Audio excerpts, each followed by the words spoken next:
Surat district court ફાટે ફાળવવામાં આવેલ જીયાવ બુડિયાની સૂચિત જમીન બાબતે સુરત જિલ્લા વકીલ મંડળના પ્રમુખ શ્રી ઉદયભાઈ પટેલ, ઉપપ્રમુખ અભિષેક શાહ, મંત્રી અશ્વિનભાઈ પટેલ, સૂચિત કોર્ટ બિલ્ડિંગના સભ્યો, બાર કાઉન્સિલ ઓફ ગુજરાતના મેમ્બર તથા કાઉન્સિલ મેમ્બરો મયુર પટેલ, મુકુંદ રામાણી, ધવલ પાનસેરિયા, મયુર ઠુમ્મર, રાહુલ કોન્ટ્રાક્ટર સાથે મળી આજે તારીખ 17/4/2024 રોજ સવારે 12 કલાકે સુરત ડિસ્ટ્રિક્ટ કોર્ટના પીડીજે સાહેબ શ્રી રાવલ સાહેબના નેજા હેઠળ નામદાર ગુજરાત હાઈકોર્ટના ચીફ જસ્ટિસ સુનીતા અગ્રવાલ સાહેબ શ્રી, યુનિટ જજ એ વાય કોગઝે સાહેબ શ્રી સહિતના મહાનુભાવો સાથે કોર્ટ બિલ્ડિંગ પ્રશ્ન બાબતે અગત્ય ચર્ચા વિચારણા બાદ જસ્ટિસ શ્રી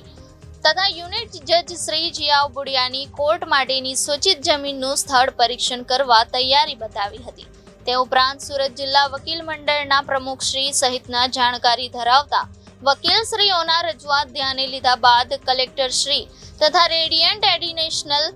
કલેક્ટરશ્રીને વિડીયો કોન્ફરન્સ મારફતે તે બાબતે 10 દિવસમાં લેખિત રિપોર્ટ રજૂ કરવા જણાવેલ છે. આ તમામ ઘટના બાદ જીયાવ બુડિયા ખાતે ફાળવવામાં આવેલ જમીન બાબતે સુરત જિલ્લા વકીલ મંડળના પ્રમુખ સિનિયર એડવોકેટ બ્રિજેશ પટેલ, રાજેશ ઠાકરિયા સહિતના વકીલશ્રીઓની રજૂઆતની ગંભીરતાને ધ્યાને લીધેલ છે અને સુરત ડિસ્ટ્રિક્ટ કોર્ટ માટે ફાળવવામાં આવેલ જગ્યા યોગ્ય ન હોવા બાબતે સકારાત્મક અભિપ્રાય બતાવેલ હતો. આજરોજ રામનવમી નિમિત્તે જાહેર રજાનો દિવસ હોવાથી સુરત ડિસ્ટ્રિક્ટ કોર્ટના પીડીજે રાવલ સાહેબ તથા નામદાર ગુજરાત કોર્ટના